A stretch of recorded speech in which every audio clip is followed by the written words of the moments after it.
Court of Public Opinion. I'm Jeremy Cordo. Behind the camera is Peter Clayton, and he does a lot more than know how to run a Canon camera in the garage. Maybe we can put that young lady I was talking about yesterday at the end of the Court of Public Opinion, and maybe fit some music in as well. Yes. Why not? Why not? This is a fairly auspicious day. 1989 was the day, year, and this was the day, the 12th of March, when the internet was invented.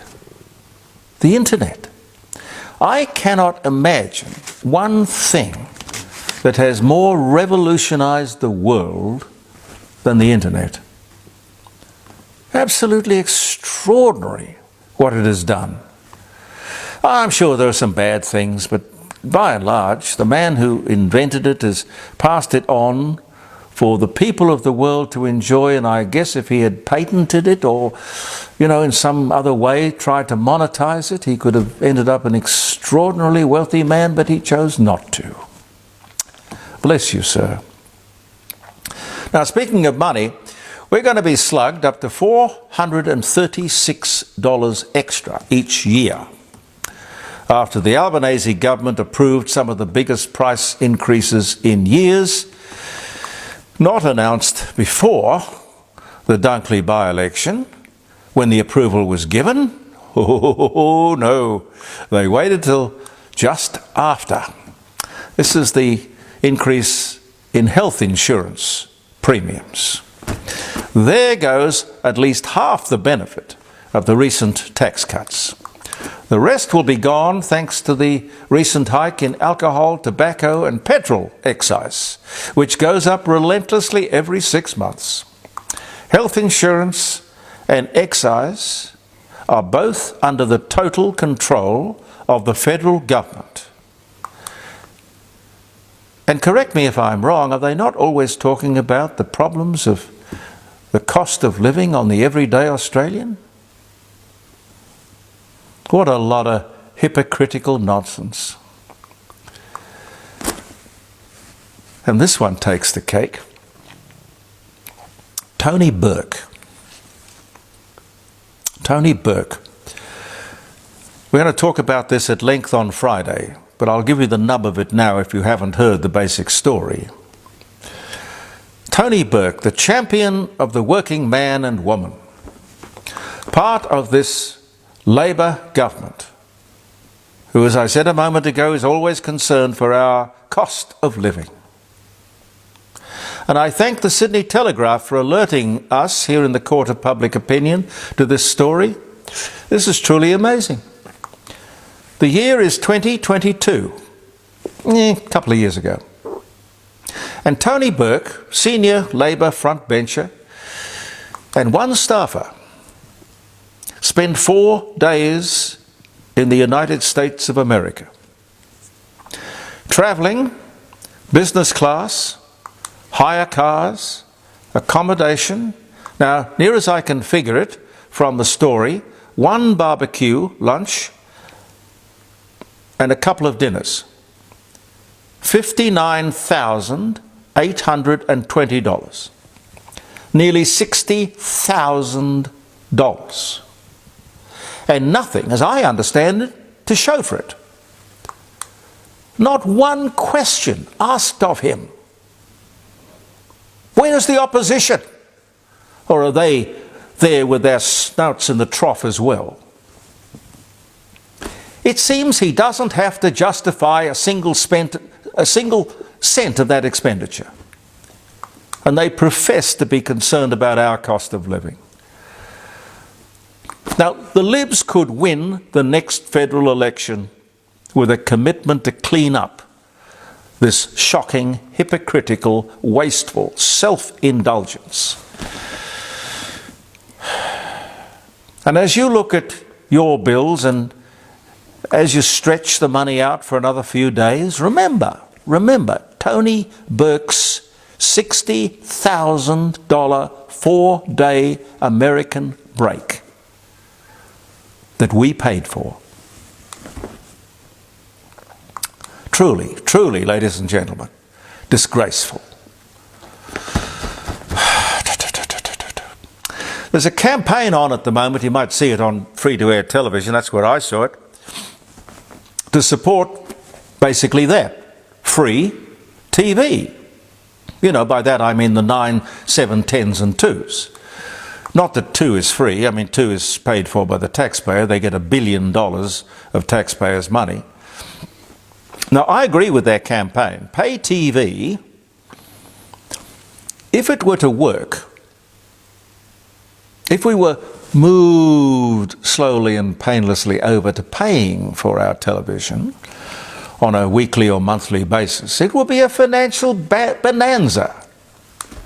Now, I, for one, don't want to see this. I don't want to come home and have to pay to watch television. You can see what's happening. The big budget, big productions all get done because they're going to be pushed off to the pay channels. The rubbish goes to free-to-air television. Maybe we just got to turn the thing off for a while. Maybe that's the only way they're going to notice us. I think the alternative stations, and I don't even know what they are, they're sort of 7 mate and 9 plush and 10 bold, and I don't know what they are, but that's where they do all the reruns, and quite frankly the reruns are much more worthwhile watching than the stuff that is current on their mainstream stations. That should cause them to stop and think, but I don't think these people think a lot. Look, here's the truth. The truth. And you don't hear it very often in very many places. But there are, we're talking about television, too many channels. Too many channels now.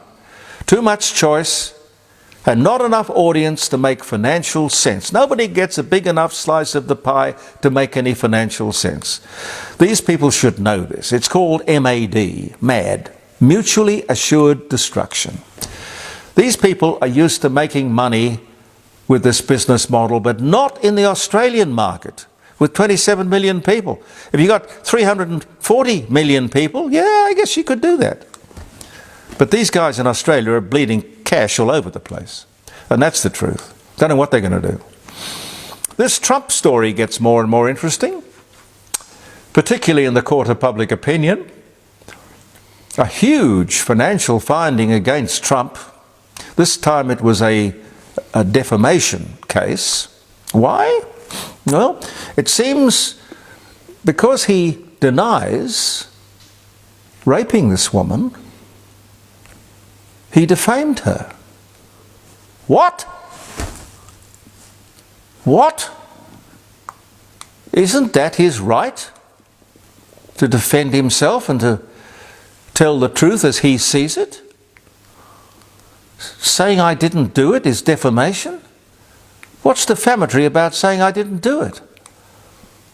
Or the other thing he said was, she's not my type, which clearly she found offensive. Why? Do you expect to walk through life appealing to everybody? I find all of this fascinating and inexplicable. I was saying last week that the Liberals have to stop being, what did I call it, Labour light. You know, wishy-washy. Be the party that Menzies started. And they've got to be focusing on strategies for the upcoming election. It's not that far away. Please stop trying to please everyone. Don't sit on the fence. Develop good, sensible policies and learn how to get them past the media, because you can't count on them to help you. And get those policies to the people. Forget about who is a man and who is a woman. Recruit the best candidates with conviction and passion. The political landscape is full of opportunity. When I sit down to think about what I'm going to talk to you every morning here in the Court of Public Opinion, Monday, Tuesday, Wednesday, Thursday, And of course Friday, around the dining room table, jeremycordeaux.com, I am amazed at the stuff that's around that we can discuss. There's immigration, taxation reform, and by that I mean reform, I mean less tax, more incentive. The whole focus should be on intelligent consideration of everything that could make life in Australia cheaper, easier, and more competitive. Labor's weaknesses, there are many, but I see their biggest weakness is their blind adherence to ideology. They figure if you tell a lie often enough, people will believe it. Whether it's renewables or electric cars, vehicle standards, climate change, childcare, superannuation, human rights. Oh God, the list goes on. LGBTIQ, Aboriginal, everything. They just won't allow any freedom of thought, let alone freedom of speech. You say the wrong thing in that group, cross the floor, in other words, dare to have a different opinion, and you are in big trouble. Indeed, out the door. Here's a vote winner. Government waste. Like $60,000 four-day trips to America for no demonstrable purpose or benefit to the country or the taxpayer who footed the bill. Clean out the education system. Get rid of the woke and political correctness. Demand a complete audit of the Aboriginal industry. And of course, don't let me forget, the NDIS. The 3 flags. Get rid of them. One flag, the Australian flag.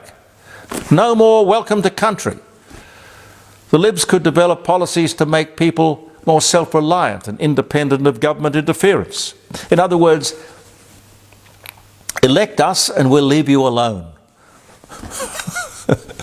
But don't be Tweedledum and Tweedledee.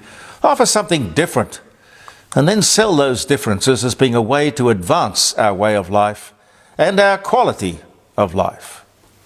I'd vote for that every time. What do you think of the Liberals' idea of nuclear power for Australia? Pete, have you got an opinion? We should certainly go nuclear. Yeah. We should at least consider it. Oh. But I've got questions. I mean, how many reactors do we need? How much will it cost? And importantly, when would we expect them to be online or commissioned? If we go back to basics, I just don't know why conventional generation of power is a problem here. It is obviously a problem in China and India, but that doesn't stop us sending them our coal to burn, so it can't be a big issue with the government over there. Oh no, they've got a different atmosphere that they're doing it in. Do you believe this crap? It is not a problem here. In China and India, yes. We don't have 20 years to develop the reactors. That's my basic problem. We do have coal and gas right now. We don't use enough coal and gas in the generating of power for this country for it to be a problem to the environment. That is the truth. We all know through lived experience that the Labor government lied and were totally wrong about renewables, which are unreliable and expensive. No one in the world would undertake a move such as this to renewables without, and at public expense I underline, without a cost-benefit analysis. The cost of electricity generated by renewables considered beside the benefit. Great cost, limited benefit. It's that simple. And these idiots are running the country. Jeremy, I think it's worth pointing out that Australia is roughly the same size as America. Yeah. We've got 26 million people. 27. 27. They've got over 300. Yeah. We have this huge landmass, and what you've been saying for so long, we are not the problem. We are not the problem. We are trying to solve problems that are in existence in other parts of the world, and for which we should take the 1.3% of responsibility. That's simple.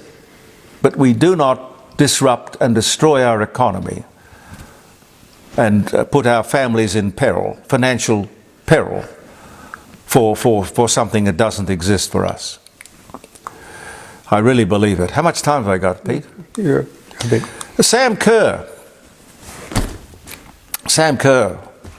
the global superstar of women's soccer, is being labelled a racist. It's all very vague, and as you know, I'm not a sporting guy, but what I've gleaned from the stories I've heard, it happened some 13 months ago, the incident.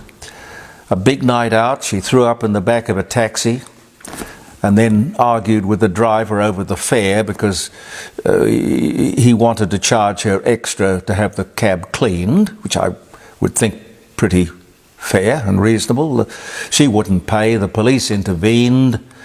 The accusation is that she said that the police officer, was a stupid white bastard. Now, whether she did say that or she didn't, doesn't matter. On camera. Well, the policeman had a body cam thing, so we got to say that it'll come out in court in due course. But, you know, the damage has been done to her career, her sponsors. Why she didn't notify people with whom she was involved that this was a possible problem, prepare them for it, in other words, I don't know. But all this happened 13 months ago. They've set aside 4 days for a trial. 4 days for a trial next year. God, it should be 4 minutes. Look, I don't want to become famous for these words, but the silly little girl got drunk and should take responsibility for her behaviour. If it sounds familiar, it certainly sounds familiar to me, but it's still true. Haven't we become a precious lot? She's going to be tried for a criminal offence. It would be, I don't know, what would you say? Reckless rudeness, a misdemeanour at worst, storm in a teacup perhaps. It's a bit of a problem, however, I guess, that she campaigns very publicly against racism. I think she's half Indian or half Samoan or something. And she promotes the LGBTIQ rights cause everywhere she can, as I think most women footballers do. And with her profile,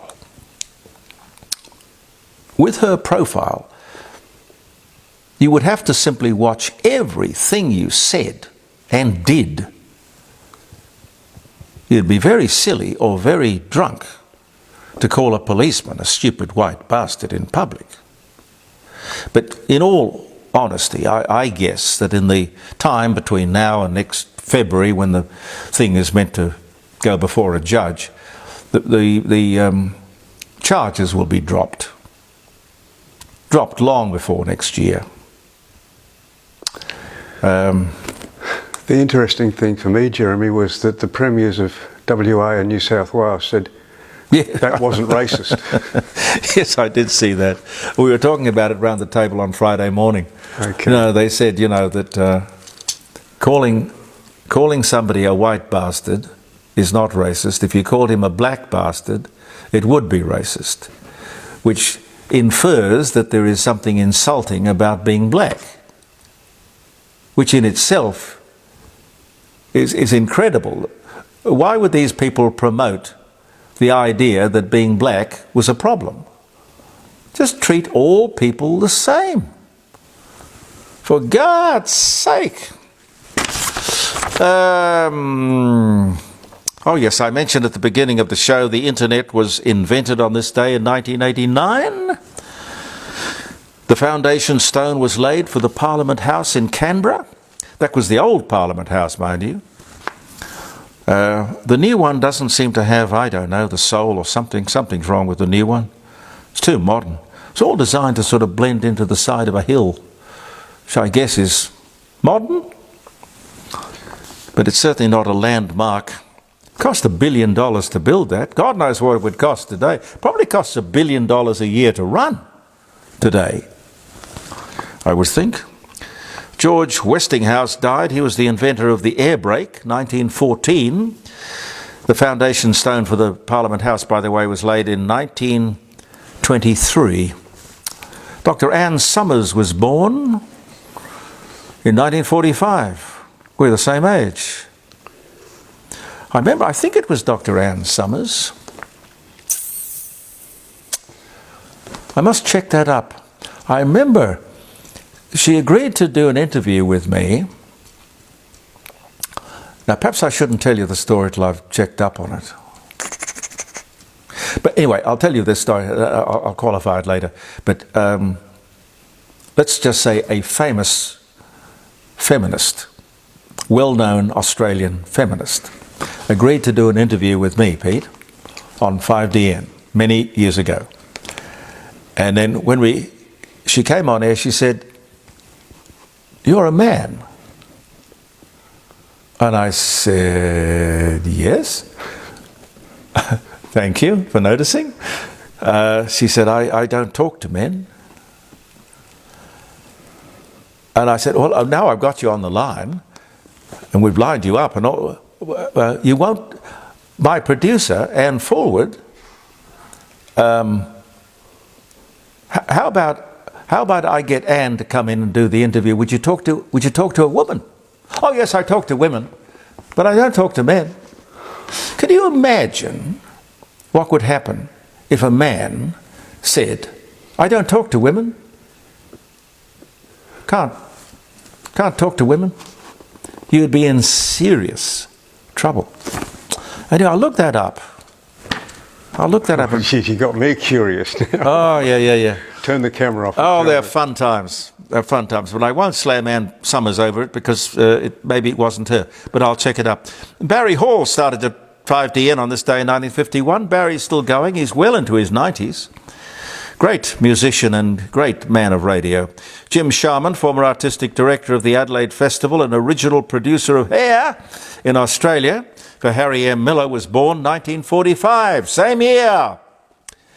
And speaking of the Adelaide Festival, this is the anniversary of, in 1960, the famous Adelaide Festival of Arts was opened, the first one, 1960. Anthony Steele arrived in Australia, 1972. He went on to become a director of subsequent Adelaide festivals. The comic strip Dennis the Menace was published for the first time in America. 1951, Liza Minnelli was born in California in 1946.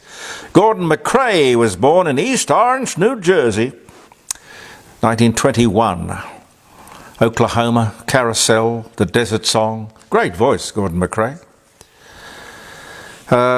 World breakthrough in Melbourne on this day in 1983. A woman became pregnant by an egg provided by another woman, but the woman miscarried after 10 days. 1983. On this day, doesn't tell me which woman miscarried. It's very weird. Winston Churchill was granted an honorary citizenship of the United States of America on this day in 1963.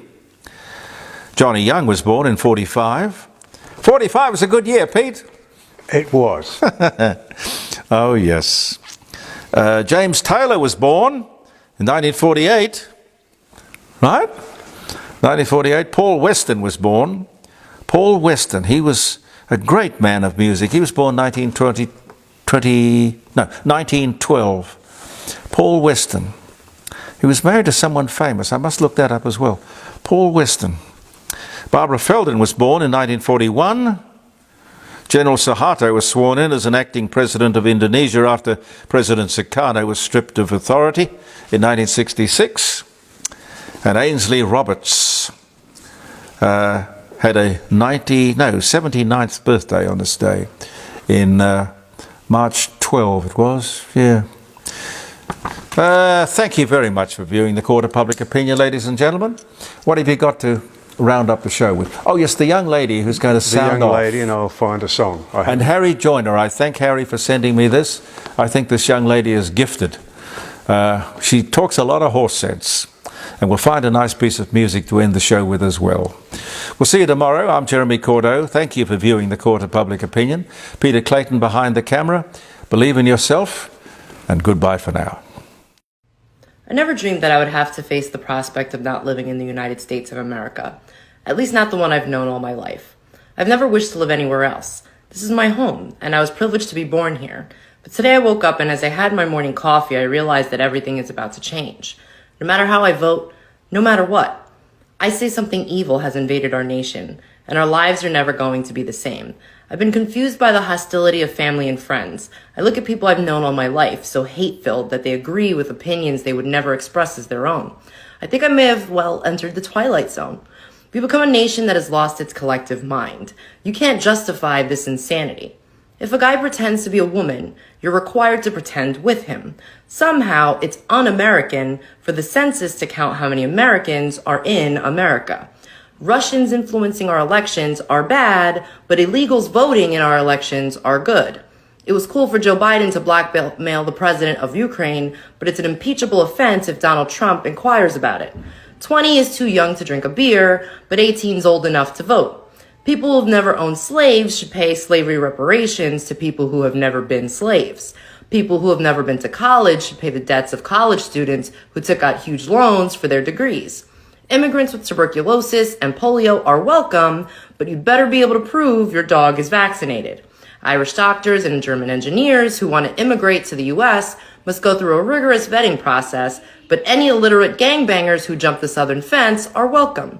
$5 billion for border security is too expensive, but $1.5 trillion for free healthcare is not. If you cheat to get into college, you go to prison, but if you cheat to get into the country, you go to college for free. People who say there is no such thing as gender are demanding a female president. We see other countries going socialist and collapsing, but it seems like a great plan to us. Some people are held responsible for things that happened before they were born, and other people are not held responsible for what they're doing right now. Criminals are caught and released to hurt more people, but stopping them is bad because it's a violation of their rights. And pointing out all this hypocrisy somehow makes us racist. Nothing makes sense anymore. No values, no morals, and no civility. People are dying of a Chinese virus, but it's racist to refer to it as Chinese even though it began in China. We're clearly living in an upside-down world where right is wrong and wrong is right, where moral is immoral and immoral is moral, where good is evil and evil is good, where killing murderers is wrong but killing unborn babies is A-okay. Wake up, America. The great unsinkable ship, Titanic America, has hit an iceberg, is taking on water, and is sinking fast. Speak up. One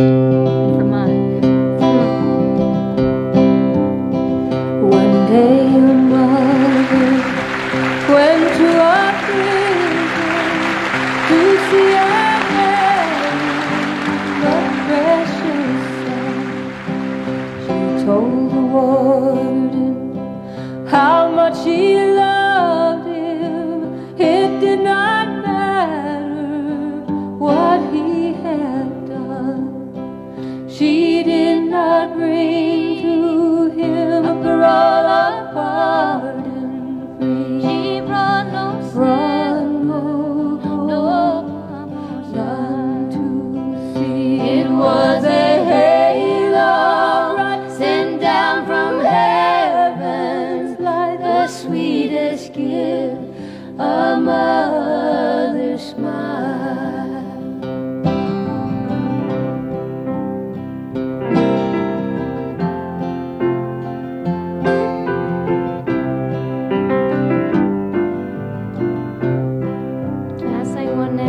She left a smile. You can remember, she's gone to heaven from heartache free. Those walls around you could never change her. You were her baby, and there will be. She did not bring to him a parole of pardon free.